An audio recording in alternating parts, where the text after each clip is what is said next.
Today we will go on a little hike to teach you about total phosphorus, total coliform, and E. coli. What are they, and why do we care? Phosphorus is used in fertilizer. Fertilizer is likely applied to the trees at this olive orchard. When it rains, phosphorus will run off and end up in the nearest body of water. When treating wastewater, it is important to remove phosphorus before discharging it into a natural body of water. Too much phosphorus may result in eutrophication. Eutrophication occurs when high levels of nutrients are present in a body of water, causing high rates of algal growth. This algae depletes the dissolved oxygen in the water, which can kill fish and other organisms. Coliform bacteria is an indicator organism. Indicator organisms are used to indicate the presence of pathogens or disease-causing organisms. Coliform bacteria are found in feces of all warm-blooded animals, but they are non-pathogenic. However, their presence indicates that feces may be present in the water, so pathogens may also be present. It is difficult to test for pathogens themselves. It's expensive, complex, and there are too many pathogens to test for. It's much easier to test for coliform bacteria. Total coliform and E. coli are two different types of coliform bacteria. Total coliform is a collection of many different kinds of bacteria. Their source could be environmental or fecal. E. coli is a subgroup of fecal coliforms. Most E. coli is harmless, but some strains cause illness. E. coli in water suggests that fecal contamination took place and that pathogens are likely present. When this feces washes into the nearest body of water, we can expect total coliform and E. coli levels to increase. It's best not to drink the water at this park. There could be pathogens present due to the high amounts of poop on all the trails.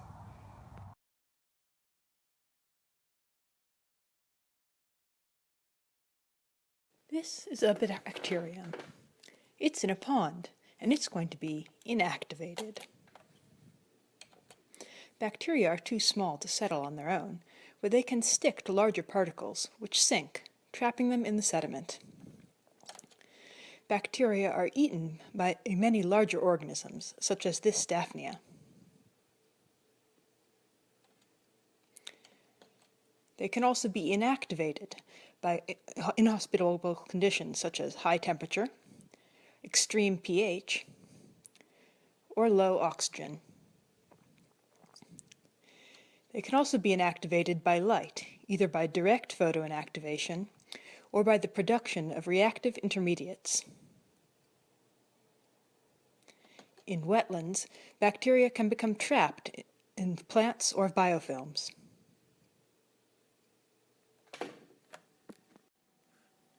In natural treatment systems, phosphorus is found mostly in the form of organic phosphorus and phosphate. Phosphate may be assimilated by bacteria,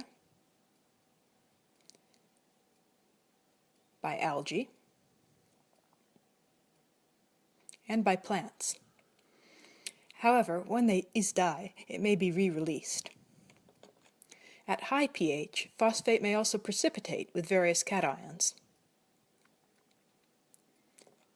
Phosphate can also become absorbed to mineral and organic surfaces within the soil. However, adsorption sites eventually become saturated, such that no new phosphate can adsorb.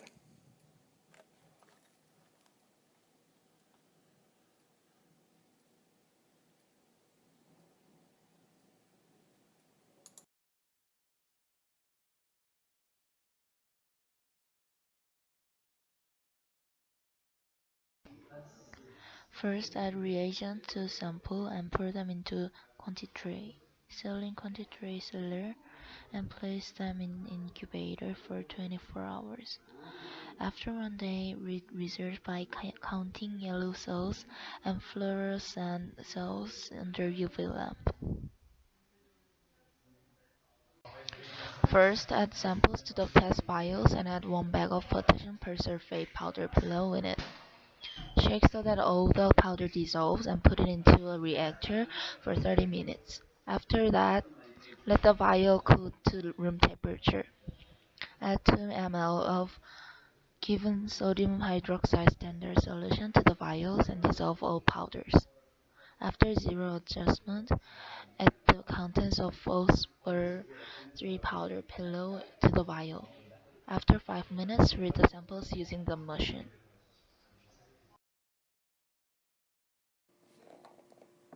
Looking at the overall trends of total phosphorus over time, we see that our mesocosms do a pretty good job at removing phosphorus from the system. Average total phosphorus in our system uniformly decreases from pond 1 to wetland 1.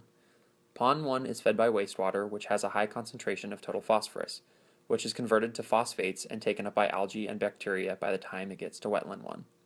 This removal is particularly effective in ponds 3 through 5, since the dissolved oxygen concentration is higher, so phosphates can be absorbed by iron precipitates.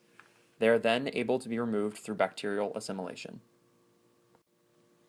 In the wetland system, wetland 3 has a relatively higher total phosphorus concentration than the other two wetlands, because in wetland 2, phosphate was taken up by cattail growth and absorbed by plant biofilm.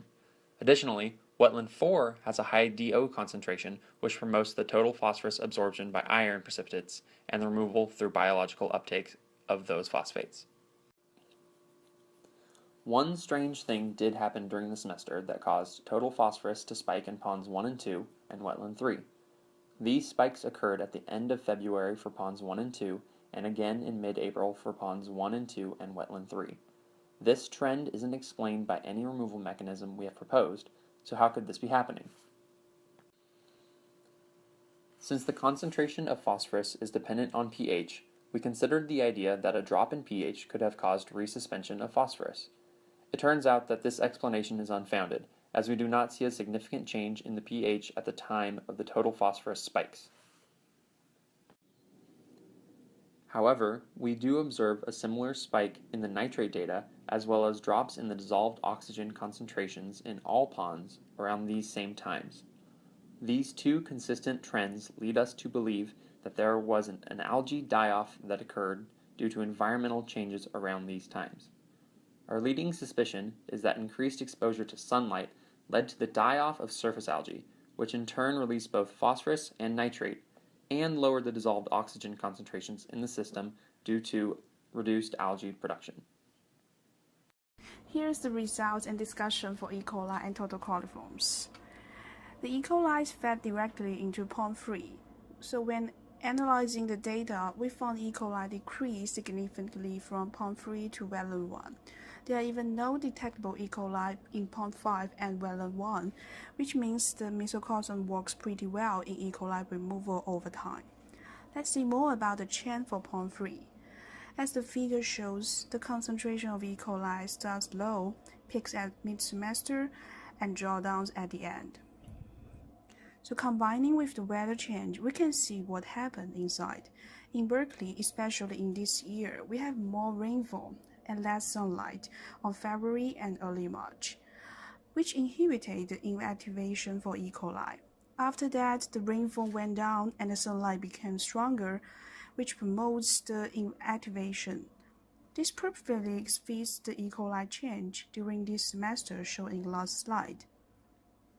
To evaluate the removal efficiency, we compare the average estimate data for no treatment with the real measure data. We can see that E. coli removal works through the mesocosms. The removal efficiency increased from pond 3 to wetland 1. Combining with the average pH and DO data shown in these two figures, we found that with relatively high pH and DO, pond 4 and 5 can work better on E. coli removal. Now let's look at total coliforms. Total coliforms in ponds were relatively low in the last couple sampling days. Something unexpected happened. Looking at the purple line describing wetland 1, high total coliforms was observed from late March to April, while E. coli there was under detectable lower limit. The concentrations were even higher than that in pond 3. Is that possible? Maybe some bacteria other than E. coli multiplied in the wetland. Total coliforms are mainly consist of these 4 types of bacteria. Citrobacter can be found almost everywhere in soil, water, and wastewater. Klebsiella have strong biochemical adaptations. In addition to water, soil, plants, and insects, animals, and humans, it can be found in plants as well. Maybe there are some Klebsiella attaching to our cattails. Since we know that E. coli is included in total coliforms, we found some unreasonable data. As what we are showing here, the figures in red represent their E. coli concentrations were higher than total coliforms. How is that happening? Does the method we use have a flaw? Well, the ColiAlert test is actually approved and included in the standard methods for examination of water and wastewater by EPA.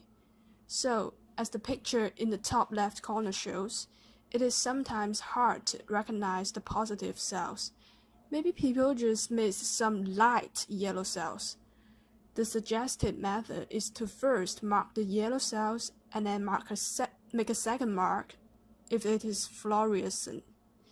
This way, it would be clear and straightforward. So, our suggestion for more accurate measurements. First, double-check your counting. Make sure the E. coli is not be higher than total coliforms. Second, to investigate more on removal mechanism, we can examine the effect of solar radiation on light inactivation to explore the role of light mechanism, which can also help to evaluate the impact of other mechanisms. Third, since it is likely to make some errors on counting or errors caused by other manufacturers, it is better to take triplet samples.